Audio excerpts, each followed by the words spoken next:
요즘엔 많은 회사들도 명상 프로그램을 직원들에게 제공하고 있고, 창의적인 생각이 필요한 테크 회사들이 특히 더 많이 한다고 합니다.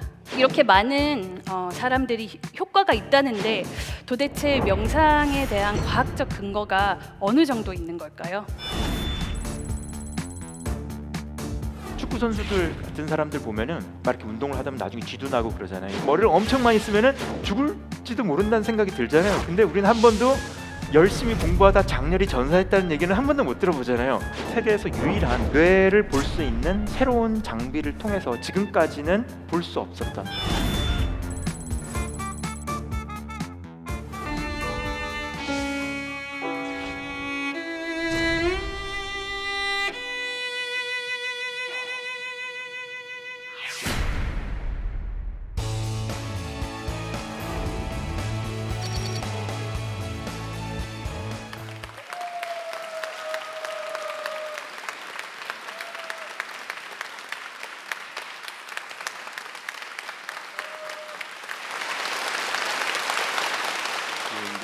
안녕하세요. 첼리스트 양성원입니다.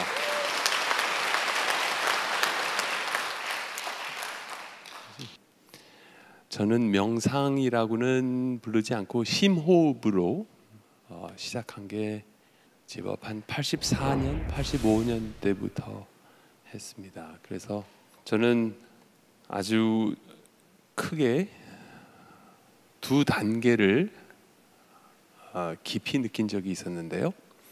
명상을 하면서 사실 제가 너무나도 학생 때 고민거리를 풀어준 적이 있습니다.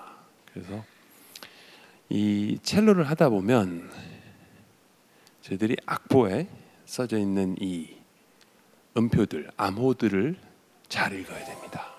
그리고 이 잘 읽고 잘 이해한 거를 또 이 두 손으로 음색으로 다시 표현을 해야 되죠. 근데 이 표현하는 과정에서는 이 악기의 다룸, 왼손의 운지법과 이 오른손의 활누름, 어떻게 발음을 해서 어떤 컬러를 내야 될지, 사실 선생님들한테도 매우 자주 들었었고 집중을 하라. 근데 이 집중이라는 게 참 저한테는 어려웠어요. 집중이 무엇인가? 어떻게 집중을 해야 되는지가 저한테는 아주 오랫동안 고백을 못하는 고민거리였었는데요. 84년, 85년 그때쯤 어느 한국 교수님께서 오셔서 부모님의 친구분이셨는데 저희들한테 이 심호흡, 명상을 가르쳐 주시면서 매일같이 조금이라도 하면서 조금이라도 느낀 점이 있으면 그때 우리 서로 얘기를 하자 그러셨었는데, 바로 이 명상을 하면서 그야말로 수개월 후였습니다. 아, 집중이라는 게 바로 이런 거였구나 느끼는 순간이 있었습니다. 그래서 어떻게 보면 이 집중했을 적에 생각을 모으는 게 아니고 오히려 이 심호흡 명상을 통해서 이 마음 안에서 차차 이 시각, 청각 두 손의 느낌을 연결시키는 게 집중이라는 거를 제가 매우 쉽게 지금 설명해드리고 있습니다. 그 과정에서 이 집중이라는 거에 대해서 너무나도 완전히 다른 세상을 알게 됐고, 그 후로는 어떻게 보면 제 자신이 너무나도 배우게 되는 하나의 플라토에 올라가는 그런 느낌을 느꼈었습니다. 그리고 여러분들 다 명상하시는 분들 아시겠지만 단 하루가 똑같지 않다라는 것을 명상에서 느꼈었고요. 단 하루가 똑같지 않다. 그런 면에서 단 하루, 단 한순간도 낭비하면 안 되겠다라는 것을 느꼈었고, 그 다음 단계로서는 몇 년 후에 또 다른 계기가 다른 단계로 올라가는 것을 느꼈었는데, 그게 뭐냐면 저희들이 사실 우리 이미선 선생님도 너무나 훌륭한 연주를 하셨고 저도 첼로를 들려드리려고 첼로를 했습니다. 그런데 사실은 제가 항상 그 다음 단계로 올라가고 싶었던 것은 바로 연주를 하면서, 이 첼로를 하면서, 악보에 적혀 있는 음표를 하면서 동시에 저희들의 이 청각이 청중 안에, 홀 안에 가 있어야 되거든요. 그래서 연주를 하는 과정에서 연주를 잘하는 사람하고 나도 모르게 그 사람의 음악을 듣게끔 하는 사람하고의 차이가 있다면, 그 연주를 하는 동시에 한 귀는 자기가 하는 거를 듣고 있고 한 귀는 이 홀 내부에, 가능한 한 이 홀 마지막 줄에서 내 자신의 연주를 듣고 있게끔 했을 적에 비로소 듣고 하는 연주가 되거든요. 그래서 키포인트는 뭐냐? 우리가 연주를 하는 걸, 첼로를 하는 거를 넘어서서 이 음색에서 주는 이 감정을 듣고 표현을 하는 과정에서는 절대적으로 이 홀에서 내가 내고 싶은 소리를 들어야 됩니다. 소리를 내기 전에 들어야 됩니다. 저희들이 소리를 냈을 적에는 벌써 귀 안에서는 그 다음 줄의 소리를 생각하고 있어야 되거든요. 그래야지 타이밍이라는 게 있고, 그래야지 음색체들과의 연결고리가 생기는 법인데, 그게 바로 한 귀가 하는 거고 또 같이 하는 과정에서 한 귀가 하는 건데, 절대적으로 제가 매우 오랜 기간 동안에 이 명상 심호흡을 하면서 제 자신이 감히 선생님들이 가르쳐 주신 거가 있었기에 이런 거를 터득할 수 있었구나 싶은 한 아주 중요한 시점이 있었습니다.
안녕하세요.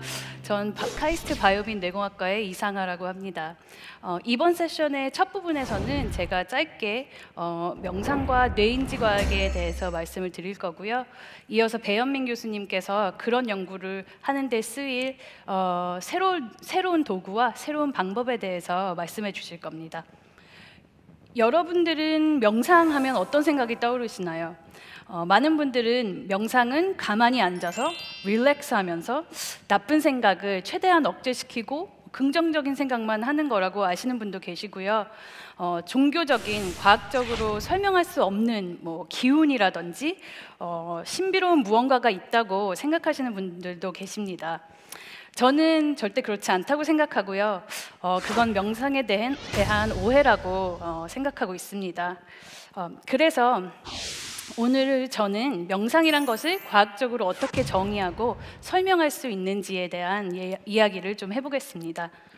명상은 스트레스나 통증이 줄어들고 잠이 더 잘 오고 혈압이 떨어지고 의학적 실험을 통해 검증된 이런 효과들이 있기 때문에 명상이 클리니컬 치료법에서 많이 쓰였는데요. 하지만 명상은 릴렉세이션만이 아니라 액티브 퍼포먼스를 향상시키는 데도 많이 도움이 된다고 합니다. 이분은 필 잭슨인데요. 미국 농구 역사상 최고로 많이 NBA 챔피언십을 우승한 감독입니다. 20년 코칭 커리어 중 11번을 우승을 했고요. 또 젊으셨을 때 선수로 활동을 하셨는데 그때 2번 우승을 하셨어요. 그래서 총 13번의 챔피언십을 우승하셨습니다. 왜 제가 이 사람 이야기를 꺼냈냐면 참 놀라웠던 건 이분은 매일 명상을 하시고 또 선수들도 매일 명상을 하게 시켰다는 겁니다. 또 특히 경기 전에 했다고 하는데요. 왜 그랬냐 사람들이 물어보면 선수들은 체력을 이렇게 키우는 거와 같이 멘탈 힘을 키워야 한다고, 그리고 명상이 그걸 가능하게 한다고 그런 이야기를 했고요. 방금 전에 실수를 했냐 이런 것과 상관없이 매 순간 흔들리지 않고 중요한 판단을 빨리 하는데 선수들에게 아주 중요한 도움이 된다고 이야기했습니다. 그것만이 아니라 One Breath, One Mind라는 말을 되게 좋아했고요. 선수들이 함께 조용히 앉아서 같이 숨을 쉬고 명상을 하고 하는 데에는 하는 것도 이제 팀워크에 아주 효과가 좋았다고 얘기합니다. 요즘엔 많은 회사들도 명상 프로그램을 직원들에게 제공하고 있고 창의적인 생각이 필요한 테크 회사들이 특히 더 많이 한다고 합니다. 미국에서 놀랍게도 명상이 많이 대중화되어 있는데요. 미국 국립보건원에서 진행한 조사에 따르면 2015년도에 성인들 중 8%, 즉 1,800만 명의 사람들이 명상을 꾸준히 했다고 합니다. 그리고 미국 내에선 많은 학교들도 명상 프로그램을 하고 있고요. 조용히 자기 감정과 생각들을 관찰하고 그것에 대해 자동적으로 이렇게 반응을 하지 않는 연습도 자라나는 아이들에게 아주 중요한 교육이라고 하고요. 그리고 무언가를 잘못했을 때 야단치거나 벌을 주는 것보다 명상을 시키는 게 더 효과적이라는 그런 연구 결과도 있습니다. 그럼 이렇게 많은 사람들이 효과가 있다는데 도대체 명상에 대한 과학적 근거가 어느 정도 있는 걸까요? 저는 지금까지 알려져 있는 fMRI 결과들에 대해 몇 가지만 말씀드리겠습니다. 일단 우리가 깨어있는 상태에서 그냥 쉬고 있을 때 자동적으로 활성화되는 뇌 부위들이 있는데요. 그거를 이제 Default Mode Network이라고 하거든요. Task Negative Network이라고도 합니다. 태스크가 없을 때 활성화되는 이 뇌 네트워크. 그럼 명상을 할 때는 이 Default Mode Network이 활성화될까요? 안 될까요? 정답은 안 된다입니다. Default Mode Network 그 뇌 부위들이 명상할 때 액티비티가 이렇게 쉴 때보다 떨어진다는 거는 명상은 멍 때린 것과 다르다라는 걸 보여주고 있고요. 명상을 할 때는 뇌는 도대체 어떤 것을 하고 있을까요? 첫 번째는 awareness, 자각입니다. 명상을 할 때는 일단 고요함 속에서 내 몸과 내 생각, 감정의 상태를 인식하고 그 작은 변화들을 자각하게 됩니다. 이런 현상들이 명상을 할 때 인슐라, anterior singular cortex 같은 이런 뇌 부위들이 활성화되는 것과 관련되어 있다고 볼 수 있습니다. 두 번째는 attention, 주의인데요.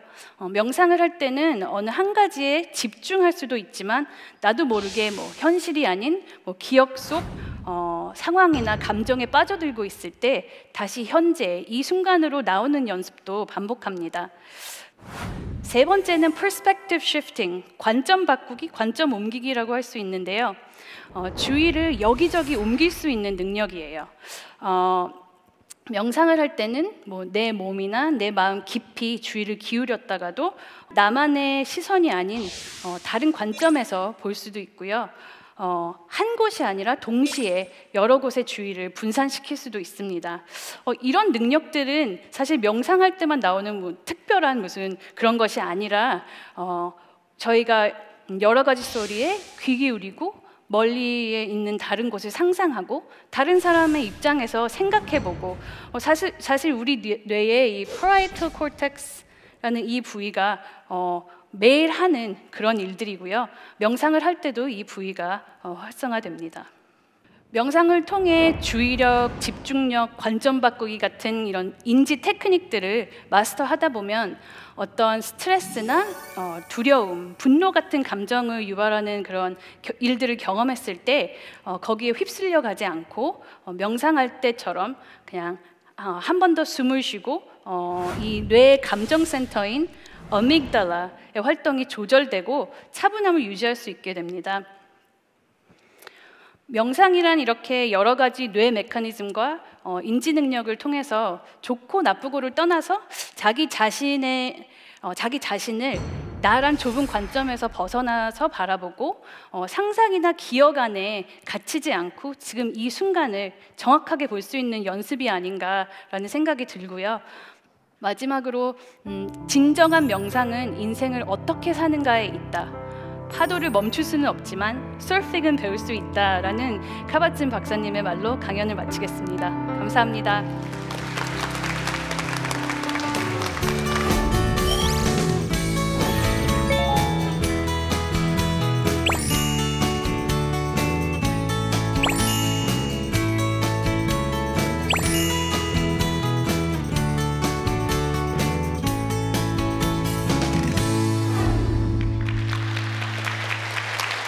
네, 두 번째 강연 두 번째 파트를 맡은 정기미 전작가 배현민입니다.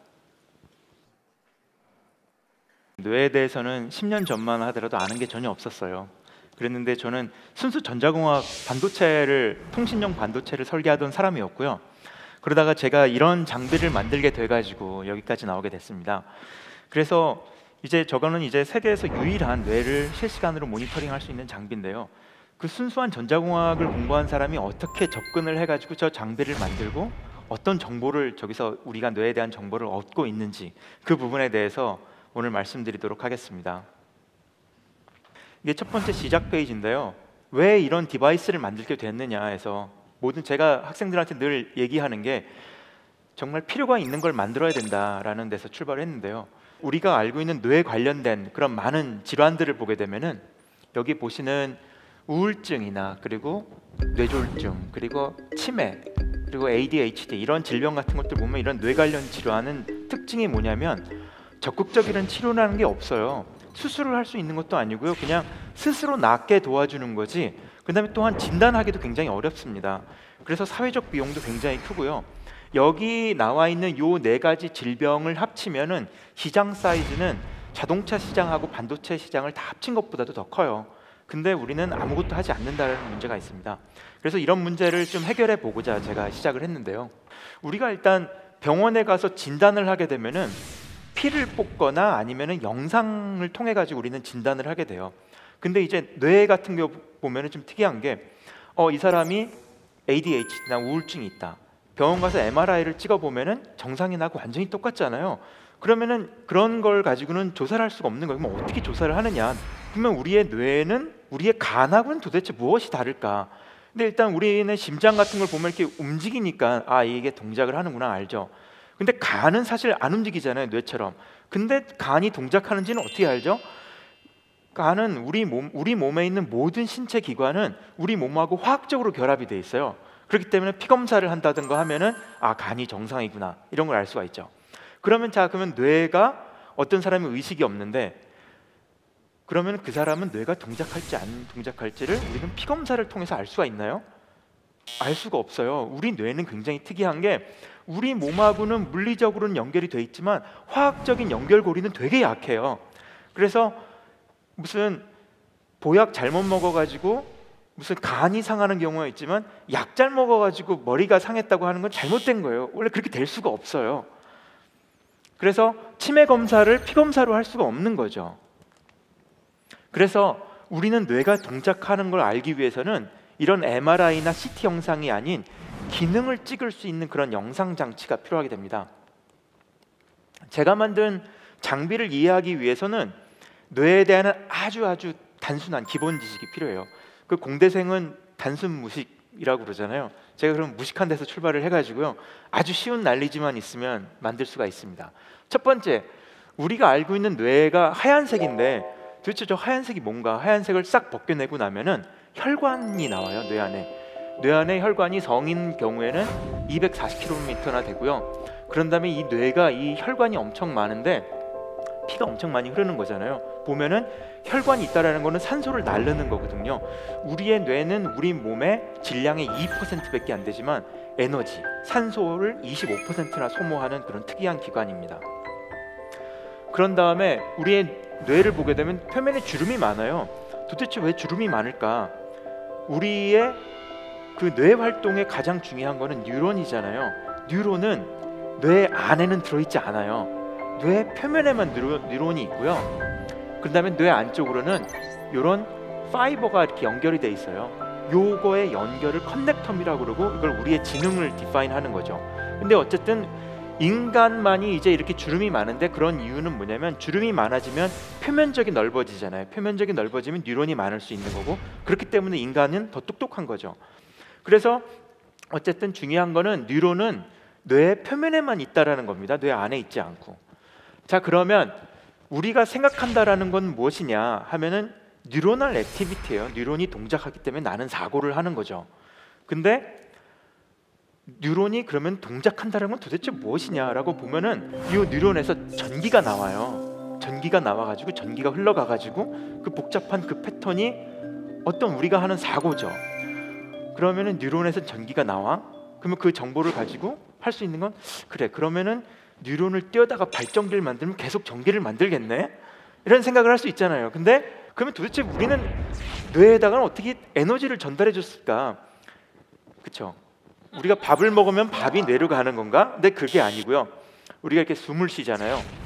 숨을 쉬게 되면은 우리 혈액 안에 있는 헤모글로빈이 있어요. 헤모글로빈이 산소를 결합해서 그걸 뇌로 갖다가 동작하는 뉴런에다가 전달을 해주는 거예요. 그래가지고 우리의 뇌의 어느 부분이 산소를 쓰고 있는지를 알면은 어느 부분의 뇌가 얼마나 큰 강도로 동작할 수 있는지를 우리는 파악할 수가 있는 거죠. 사실 우리의 여기도 다 신경이 있잖아요. 다 근육이 있고 다 산소를 소모하는데 이 조직과 뇌 조직은 굉장히 다른 점이 있어요.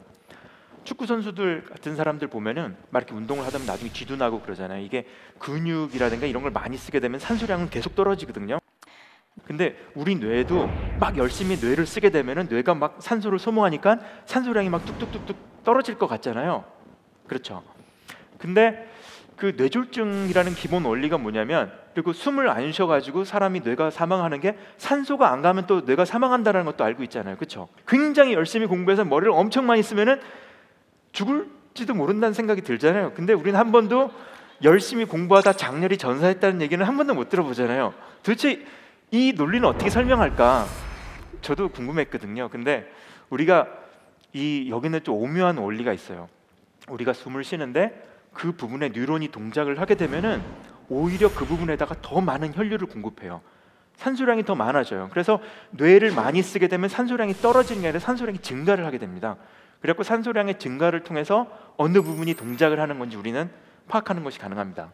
그 학자들은 뭐라 그러냐면 뇌는 뒤에서부터 앞으로 진화했다고 그래요. 그런 이유가 뭐냐면은 우리가 눈으로 보는 거 이쪽에 있고요. 운동, 우리가 내 팔을 움직이고 다리를 움직이는 건 옆쪽에 있고요. 감각도 그 부근에 있습니다. 근데 원숭이도 눈으로 볼 수 있고요. 팔, 다리 다 움직이죠. 원숭이랑 인간을 하고 뒷부분부터 옆부분까지는 차이가 없어요. 우리 인간만이 할 수 있는 이 고등 펑션, 이 복잡한 사고, 내 자아, 이런 건 다 어디에 들어있을까 하면은 다 이마 영역에 들어있습니다. 그래서 우리가 정말 고등 영역에서 정말 저 사람이 어떤 지능을 가지고 있는지, 의식이 있는지 이런 걸 보려면 이 부분을 봐야 된다는 것이죠. 이제 기본적인 이제 설명이고요. 그 다음에는 뇌의 기능을 보기 위한 그런 방법론들은 지금까지 어떤 것들이 있었을까라고 보게 되면 EEG라는 게 있어요. 그런 다음에 대표적으로 사용하는 게 fMRI나 PET라는 것들을 사용을 하는데요. 이 사람이 의식이 있는지 없는지를 궁금하다고 해가지고 저 안에다가 머리를 24시간 넣어놓고 있을 수도 없는 거고, 그렇기 때문에 사실 그 사용처는 상당히 제한적인 게 사실입니다. 그래서 이제 해상도도 이제 이런 것처럼 해상도도 좋고 그리고 가격도 적고 해가지고 모든 사람들이 쓸 수 있는 그런 장비를 좀 만들면 좋겠다라고 해가지고 제가 이런 장비를 만들게 됐습니다. 이제 그러면 도대체 이런 장비가 어떻게 해가지고 저렇게 조그맣게 만들었는 게 뇌의 기능을 영상화시킬 수 있느냐. 기본적인 아이디어는 여기서 출발하는데요. 요거는 뭐냐면 우리가 백열등을 손으로 딱 잡은 거예요. 백열등 손으로 잡아 보셨어요? 이게 빨개지잖아요. 그렇죠. 손이 빨개지죠. 이게 왜 빨개지죠? 백열등에서 나오는 거는 빨주노초 파남보 모든 색의 파장이 나오는 건데요. 내가 손을 잡게 되면은 파장이 짧은 파란색 영역에 있는 거는 내 몸을 투과하지 못합니다. 하지만 붉은색 영역은 파장이 길어가지고 내 몸을 통과하는 거죠. 여기서 보시는 이 레이저 포인트는 초록색이잖아요. 이게 초록색 레이저 포인트인데요. 제 손에다가 대고 이렇게 해보면 전혀 투과를 하지 못해요. 근데 집에서 빨간색 레이저 포인트 가지신 분들은 이렇게 해보세요. 손이 빨개집니다. 붉은색은 몸을 잘 통과하고요. 파장이 짧은 영역은 몸을 잘 통과하지 못해요. 자, 그러면은 붉은색 영역은 몸을 되게 잘 통과하는구나. 그럼 만약에 빛이 붉은색보다도 파장이 길면 어떻게 되지? 그러면은 우리 몸을 굉장히 잘 통과하기 시작합니다. 그러면은 그걸 이용해서 제가 뇌 표면에다가 긴 파장을 쏘고, 그러면 그거는 우리 몸을, 뼈는 불투명하다고 생각하시는데 그거는 가시광에서 불투명한 거지, 파장이 좀 길어지면은 칼슘은 잘 통과를 하게 됩니다. 그래서 통과하고 나온 빛을 제가 받아가지고 그걸 가지고 이제 뇌가 어디가 동작하는지를 모니터링을 하는데, 이제 그걸 어떻게 하게 되냐면 여기 나온 요 그래프가, 이제 그래프 보시면은 막 이렇게 숫자 나오면 이거 되게 어려워 보인다 이렇게 하실 수 있는데요. 요 X축이 뭐냐면 파장이에요. Y축은 얼마나 많이 흡수가 되는지. 빨간색은 산소를 가지고 있는 피, 파란색은 산소를 잃어버린 피예요. 그래가지고 피가 산소를 가지고 있느냐 안 가지고 있느냐에 따라서 흡수도가 달라져요. 우리가 막 머리를 쓰게 되면은 산소량이 막 달라진다고 그랬잖아요. 그러면은 그것에 영향을 받아서 미세하지만 빛의 세기가 변하는데, 그거를 받아다가 영상화시키면 어느 부분이 동작하는지를 실시간으로 볼 수가 있다라는 겁니다. 그러니까 뇌에서는 빛을 쏘고 빛을 받았다고 쳤을 때 만약에 빛의 세기가 변했다, 그러면 왜 빛의 세기가 변했을까라는 걸 보면은 두개골이 두꺼워졌나요? 아니면은 뭐 갑자기 피부가 두꺼워졌나요? 그런 거 아무것도 없잖아요. 그냥 가만히 있는 김대식 교수님이 말했던 것처럼 고깃 덩어리는 가만히 있어요. 그 안에 뭐가 달라졌으니까 빛의 세기가 달라졌을 거 아니에요. 그러면은 그걸 빛의 세기를 달라지게 만든 건 유일하게 뭐냐면, 요거는 산소를 가지고 있는 피의 농도, 요거는 산소를 잃어버린 피의 농도, 그리고 산소를 가지고 있는 피와 산소를 잃어버린 피는 어떤 흡수도가 서로 달라요. 그게 다르고, 그런 다음에 빛의 세기가 변했다면 또한 영향을 받는 게 여기서부터 여기까지가 도대체 얼마만큼 떨어졌느냐. 근데 또 떨어진 것도 직선거리가 아니라 약간 좀 이렇게 바나나처럼 휘어지니까 뭔가 또 다른 코에피션트를 곱하고, 이런 이퀘이션을 통해 가지고 측정해서 변하면 이 안에 농도가 이만큼씩 변했겠구나라는 것을 유추를 하게 됩니다. 이런 원리로 해서 장비를 만들게 됐고요. 그런 다음에 이제 여기에서 사용되는 이제 테크놀로지를 이제 몇 가지를 설명을 해드리겠는데요. 이게 영상 장치잖아요. 영상 장치의 기본적인 그 목적, 지향점 뭐냐면은 고해상도일 수밖에 없어요. 해상도를 좋게 만들기 위해서는 저는 레이저와 디텍터에 해당되는 거를 이제 디텍터는 뭔지 아시죠? 레이저는 빛이 나가는 거고요. 디텍터라는 거는 뭐 일종의 태양열 전지판을 이렇게 조그맣게 잘랐다고 생각하면 됩니다. 태양열 전지판이라는 게 빛이 있으면 전기가 나오는 거잖아요. 그래가지고 그거를 최대한 촘촘하게 이거를 배열을 하게 됩니다. 최대하게 촘촘하게 배열을 하고 그러면은 이제 이거 끝났네라고 생각할 수 있는데, 자 그러면 이거를 그렇게 만들고 나면 이제 여러 가지 문제가 존재를 해요. 예를 들어서 디텍터가 여기 있는데 어느 부분에는 레이저가 바로 옆에 있기도 하고 레이저가 좀 멀리 있기도 하고 좀 더 멀리 있는 레이저도 있고 가까운 데 있는 레이저도 있고 그런 문제가 어떤 거를 유발을 하냐면 우리 몸 빛을 쏴가지고 우리 몸에 빛이 투과해가지고 들어오게 되는데 0.2mm의 거리가 벌어질 때마다 한 20%씩 빛의 세기가 감소를 해요. 그러니까 멀리서 온 빛은 좀 상대적으로 굉장히 작고요. 가까운 데서 온 빛은 상대적으로 빛의 세기가 훨씬 셉니다. 가까운 데서 빛이 들어올 때는 가까운 데 오는 빛하고 잘 구분해서 받는 아주 정교한 컨트롤을 하는 게 좀 필요합니다. 그런 다음에는 이제 중요한 게 최대한 높은 해상도를 이제 얻어보는 게 이제 엔지니어링의 이제 뭐 궁극의 또 꽃이라고 할 수가 있거든요. 그 부분 도대체 또 뭘 하느냐 보면은 이제 토모그래피라는 걸 하게 되는데요. 이런 걸 통해서 도대체 무엇을 하느냐? 예를 들어 가지고 이제 내가 측정한 점이 4점이 있다고 그랬을 때 그러면은 측정한 4점이 있을 때 뭐 진짜 그래프는 뭐였을까? 이런 그래프도 맞을 것 같고 이런 그래프도 다 맞을 수가 있어요. 근데 자연계에서는 가장 단순한 게 해일 가능성이 굉장히 크다라는 이런 정의를 하게 되는데요. 이런 게 처음 나온 거는 이거를 이제 학자들은 뭐라고 그러냐면 이제 오컴스 레이저라는 이런 용어가 있어요. 이게 좀 단순성의 원리라는 건데요. 뭐냐면 어떤 자연계에서는 어떤 현상이 일어났을 때 그걸 설명하는 가장 단순한 게 정답일 가능성이 많다는 거예요. 예를 들어서 여러분이 가다가 벌판을 봤는데 이게 다 누래요. 다 누렇게 돼 있어요.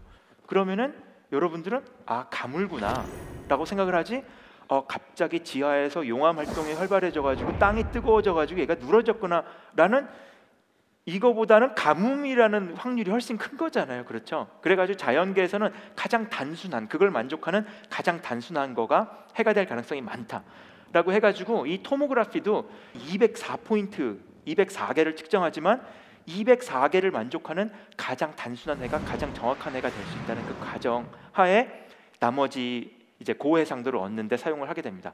이런 토모그래피는 이미 여러분들이 쓰는 그 CT 영상, CT에서 그 T가 토모그래피예요. 그리고 MRI에서도 이미 그런 토모그래피가 사용이 되고 있습니다. 그런 다음에 제가 사용하는 재밌는 기술 중에 하나가 뭐가 있냐면요. 뇌를 통과해 온 빛의 세기를 제가 측정을 하고 있어요.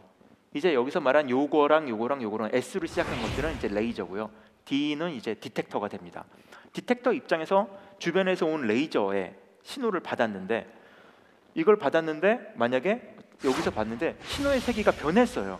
신호의 세기가 변했으면은 이 경우에는 세 개를 다 같이 받았으니까 도대체 여기에 브레인 액티비티가 있었는지 이쪽에 있었는지 이쪽에 있는지 모를 거 아니에요. 그렇죠? 그러면 이 문제를 해결하려면은 가장 단순한 방법은 요 레이저를 켜면 나머지를 끄고 그다음에 요 레이저를 켜면 나머지를 끄고 이렇게 하면은 뭐 해결을 할 수도 있어요. 근데 저 같은 경우에는 그러면 이거를 켰다가 나머지를 하나씩 다 켰다가 자기 순서대로 돌아오려면은 한참을 기다려야 되는 거예요. 그러면은 나는 시간상으로 뇌가 어떻게 동작하는지를 계속 보고 싶은데 시간을 놓치는 거잖아요. 그러니까 이 문제를 어떻게 해결할 수 있을까 해서 모든 레이저는 자기 고유의 부호를 가지고 깜빡이는 거예요.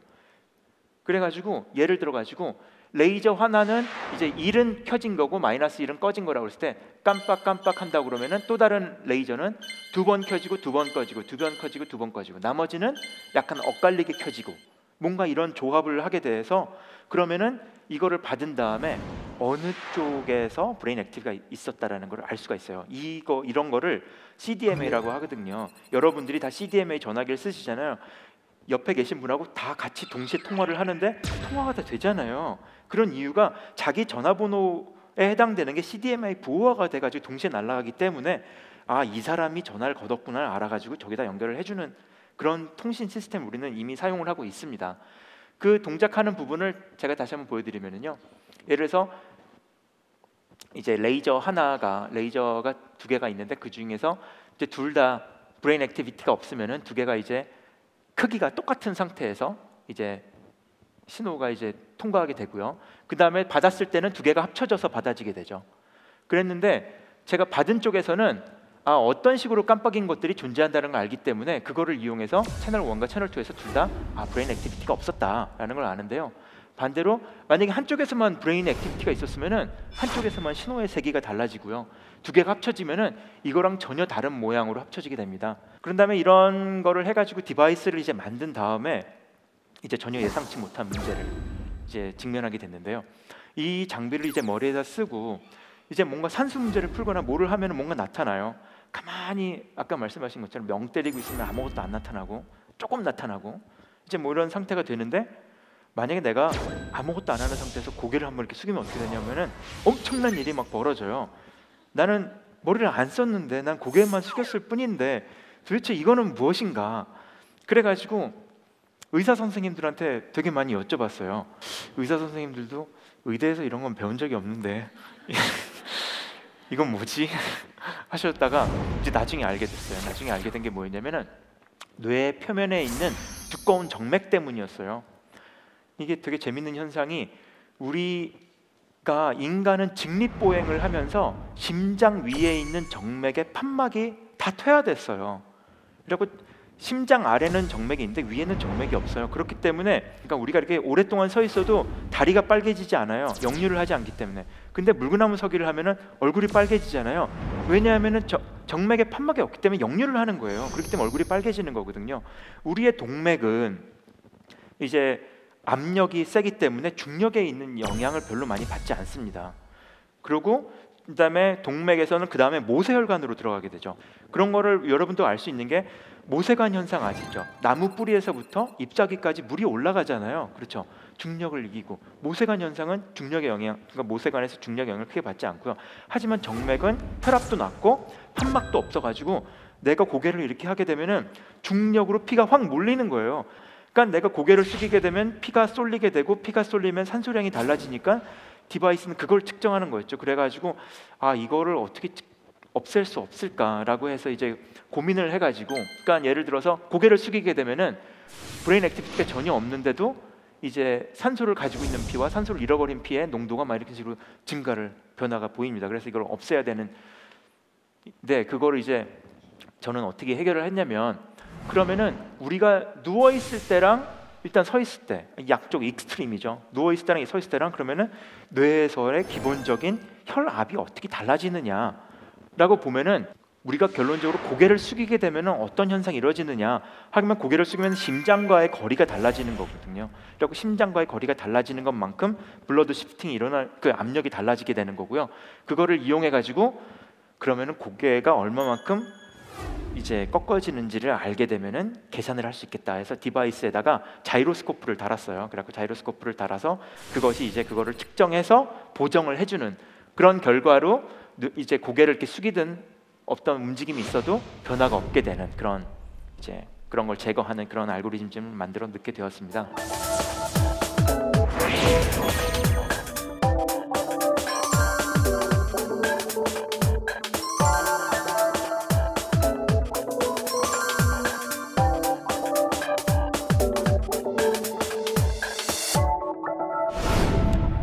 그래가지고 이제 동영상을 보실 텐데요. 저희 박사과정 학생이 방 안에 들어가가지고 요 산수 문제를 암산으로 풀고 있습니다. 산소 농도가 증가하죠. 산소 농도가 증가하는 것은 붉은색으로 나오게 됩니다.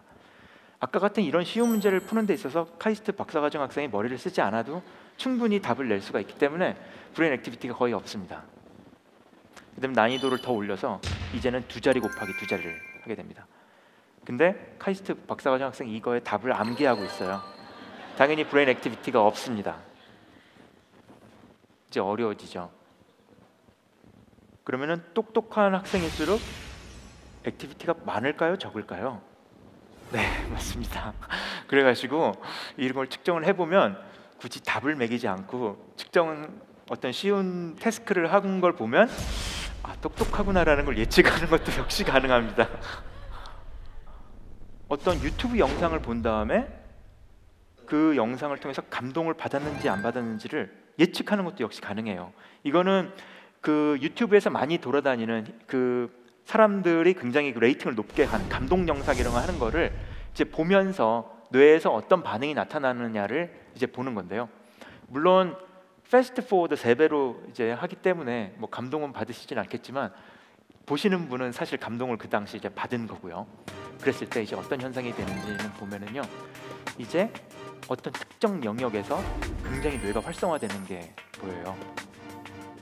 저희는 영상을 보지 않고 이제 저희는 저 모니터링 한 결과만 보고 재미없었지? 재미있었지? 거의 맞습니다. 네, 그런 것도 가능하고요. 그래가지고 이제 영상이 끝난 다음에 이제 노트북을 덮습니다. 덮은 다음에 이제 어떻게 되는지를 보게 되면요, 이제 서서히 없어지기 시작하죠. 근데 재밌는 거는 이게 갑자기 싹 없어지는 게 아니라 없어지다 나왔다, 없어지다 나왔다. 오히려 의사 선생님들은 저런 식으로 동작을 하는구나, 되게 신기하다, 그렇게 말씀을 하세요. 그런 다음에 이제 아까 말씀드린 것처럼 저도 이제 궁금해가지고 사람이 어떤 뇌에 액티비티가 있으면 이렇게 되는구나 해서 제가 이제 저희가 이런 디바이스를 만드니까 이제 애플 같은 데서 되게 관심이 많아요. 그래서 그러면은 저 사람이 무엇을 하고 있는지 뇌에서의 활성도만 보고 맞출 수가 있겠느냐, 그래가지고 이제 다양한 실험을 해봤어요. 그런 것이 가능한 것인가 보기 위해서. 그래서 제가 일단 3가지 실험을 해봤습니다. 하나는 버벌 플루언시 테스트라고, 버벌 플루언시는 기역, 니은, 디귿 이런 거를 주면은 그걸로 단어를 유추하는 거예요. 이게 보통 치매 테스트에서도 많이 하는 건데요. 그리고 단어를 유추하는 거고요. 이제 엔벡 테스트라고 하는데 그거는 암기를 하는 테스트예요. 그래서 암기, 언어, 수리를 이제 3명의 학생이 따로 하면서 이제 어떤 일이 벌어지는지를 이제 본 겁니다. 이제 동영상으로 나오는데요. 이게 1사람, 2사람, 3사람이고요. 그 다음에 이게 언어, 산수, 그 다음에 이거는 암기. 이제 시작을 했을 때 액티베이션이 되는 거 보면은 사람마다 액티베이션 되는 속도도 다르고 사람마다 다른 태스크에는 다르게 변하고 같은 태스크라도 사람마다 다르게 변한다는 걸 알 수가 있어요. 그래가지고 어떤 결과만 보고 이 사람이 뭘 하는지는 판단하기는 굉장히 어렵다. 그러니까 어렸을 때 그러니까 어린 아이가 커지는 거 보면은 뉴런에서 이제 파이버가 자라가지고 그런 형태가 되는데 2살 때 이미 굉장히 복잡한 네트워크를 형성한다고 그러잖아요. 근데 2살짜리 애는 할 줄 아는 게 없잖아요. 의미 없는 네트워크가 만들어진 거고요. 그 다음에 얘가 자라나면서 학습을 하면서 그 안에 그거를 할 수 있게끔 자기 스스로 이게 독창적으로 이게 형성이 된 거죠. 그 뉴런al 네트워크가. 그래서 이런 걸 보고 궁금했던 게, 그러면 일란성 쌍둥이는 혹시 똑같을까? 그리고 제 주변에 일란성 쌍둥이가 없어가지고 테스트 못 해봤는데 이제 계속 그런 뇌 연구자를 물어볼 때마다, 그러니까 만날 때마다 제가 계속 여쭤봤어요. 그런데 제가 얼마 전에 만났어요. 일란성 쌍둥이를 가지고 자기가 실험을 해봤다고. 그런데 다르다라고 말씀을 하시더라고요. 그래가지고 어쨌든 이게 뇌는 같은 결과를 내지만 뇌가 도대체 어떻게 동작해가지고 그 결과를 내는지는 사람마다 다 다릅니다. 근데 여기서 보면은 이제 3사람이 같은 태스크를 할 때 어떻게 변하는지 보면은, 근데 액티베이션 된 양을 보면은 여기서 가장 많은 액티베이션이 됐고, 그 다음에 상대적으로 좀 액티베이션이 좀 덜 된 편이고요.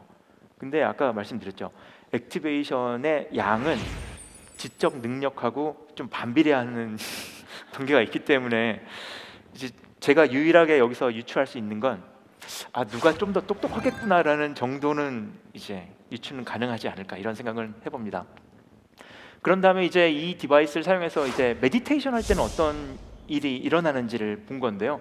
보통 일반적으로 이제 있을 때는 이제 이상하 교수님 말씀하신 대로 이제 디폴트 모드 네트워크가 동작해서 기본적인 아이들링 상태, 자동차가 시동 걸려 있는 거죠. 그런 정도로 동작을 하는데 메디테이션이 시작이 되게 되면은 이 어떻게 보면은 그 활성도 양이 굉장히 많이 줄어들어요. 굉장히 커먼 스테이지가 돼가지고 어떻게 보면은 산소를 굉장히 소모를 적게 하는 게 마치 동면 상태 비슷한 거가 아닐까 싶기도 한데, 이런 식으로 어떤 기본적인 아이들링 상태에서 그 어떤 뇌 활동이 굉장히 줄어드는 형태로 나타나게 됩니다. 그래서 지금까지는 이제 어떤 인간의 어떤 그런 두뇌 활동에 관련된 거를 이제 말씀드렸는데요. 제가 이런 디바이스를 만들고 나서 이제 의사 선생님들하고도 굉장히 많이 같이 이제 일을 하고 있어요. 첫 번째는 이제 병원에서 뇌졸중 환자가 내원을 하게 되면은 그 혈관 개통 수리를 하게 되죠. 그랬을 때 혈관 개통 수리를 해서 그 부분을 딱 뚫었을 때 어떻게 되는지, 이게 막혔다가 뚫리는 순간 혈류가 공급되면서 산소량이 급격하게 증가가 되는데요. 이런 상태도 역시 좋은 건 아니기 때문에 얼른 트리트먼트를 해야 되고요. 그 결과 정상 상태로 돌아갔을 때 상태, 이런 부분을 실시간으로 볼 수 있습니다. 이런 장비를 통해서. 그런 다음에 두 번째는 이제 이거는 심장이 멎은 상태에서 심폐소생술을 할 때는 도대체 뇌에 어떤 일이 일어나느냐인데요. 심장이 멎으니까 이제 산소를 가지고 있는 피의 농도가 떨어지고요. 산소를 잃어버린 피의 농도가 증가하게 됩니다. 그걸 이제 실시간으로 볼 수가 있고요. 그 다음에 이 검정색 포인트는 뭐냐면 심장을 마사지를 한 거예요. 압력을 준 거죠. 심장을 누를 때마다, 저는 심장 뛰라고 누르는 건 줄 알았어요, 그 전에. 그랬더니 그게 아니라 심장을 누르면은 그 공기가 뇌로 계속 전달이 되는 거예요. 그렇기 때문에 뇌가 죽지 않고 있을 수가 있는 거죠. 그래가지고 그거를 진행하게 되니까 이제 산소를 가지고 있는 피가 계속 뇌에 전달이 되면서 점점 농도가 증가하는 걸 볼 수가 있고요. 그런 다음에 이제 또 다르게 사용할 수 있는 영역은 어디냐면은 기립성 저혈압이라는 거에 쓸 수 있는데, 기립성 저혈압은 뭐냐면 우리가 앉았다 일어서면은 어질한 거예요. 그런 거 경험해 보신 적 많이 있죠. 그랬는데 이게 어질한 이유는 뭐냐면 뇌로 빨리 산소가 전달이 돼야 되는데 산소 전달이 안 되면 어질한 거거든요. 그러다가 우리가 갑자기 일어섰는데 정신을 잃고 쓰러지는 경우 있어요. 정신을 잃고 쓰러지는 거는 어떻게 보면은 우리가 살기 위한 몸부림이라고 할 수가 있어요. 쓰러지게 되면은 그 심장하고 뇌하고 이제 높이가 같아지기 때문에 혈류 공급이 원활해지는 거잖아요. 근데 이제 앉았다 일어서는 것 자체가 우리 몸의 신경계와 혈관계 건강하고 직접적으로 연관이 있어요. 근데 신경계하고 혈관계가 도대체 얼마나 그러면 건강할 것인가를 사실 측정은 굉장히 어렵거든요. 지금 현재는 기립성 저혈압 같은 건 어떻게 하냐면 앉았다 일어날 때마다 앉으세요. 한 다음에 혈압을 재고 일어서세요. 한 다음에 혈압을 재요. 그런 다음에 그걸 가지고 이제 뭐 유추를 하는 거죠. 근데 사실 정확도가 굉장히 많이 떨어집니다. 그래가지고 이런 걸 사용하지 않고 이런 머리에다 이걸 쓰게 되면은 실시간으로 산소량을 볼 수 있으니까 굉장히 정확하게 예측이 가능하지 않을까라는 측면에서 이제 그걸 하고 있는데요. 이제 동영상을 보시면은요, 이제 학생이 머리에다 쓰고 앉습니다. 그러면은 다리에 근육이 다 수축을 하니까 다리에 있는 피가 온몸으로 퍼지게 되면서 전체 혈류량이 머리에서 증가를 하게 되죠. 그러다가 일어서게 되면 중력이 피를 아래로 당기게 되고요. 그러면은 피의 양이 적어지면은 쓰러질지 모르니까 오토 레귤레이션 시스템이, 그러니까 자율신경계가 동작하면서 정상으로 돌아가는 거죠. 이 학생은 건강하기 때문에 몇 초 만에 이게 이루어지고요. 이 어떤 자율신경계가 좋지 않거나 혈관계가 좋지 않으신 분은 이 정상으로 가는데 2분씩도 걸립니다. 그래서 저거를 보고 정말 신경계와 혈관계가 나이가 어느 정도 되는지를 예측하는 게 가능하고요. 그래서 기존에 있는 방법에 비해서 굉장히 정확한 방법으로 측정을 할 수 있다라는 이제 그런 겁니다. 그리고 이제 마지막 슬라이드인데요. 이 디바이스를 이제 사용할 수 있는 곳들이 이제 어디가 있느냐라고 보면은 현재 그 미국에 있는 한 미식 축구팀이 뇌진탕을 예측하기 위해서 지금 이 장비를 지금 쓰고 있고요. 뇌졸중, 그리고 심폐소생술, 치매, 그리고 의식불명 환자, 그리고 아까 말씀드렸던 어떤 지적 능력 같은 거를 볼 수 있기 때문에 이런 에듀케이션 쪽에서도 사용할 수 있고, 그래서 이런 그 뇌를 볼 수 있는 새로운 장비를 통해서 지금까지는 볼 수 없었던, 얻을 수 없었던 그런 그걸 얻게 되고요. 이런 거를 통해서 인류의 삶이 조금이라도 효율적이 된다면 저는 뭐 아주 기쁠 것 같습니다. 제 강의는 여기까지입니다.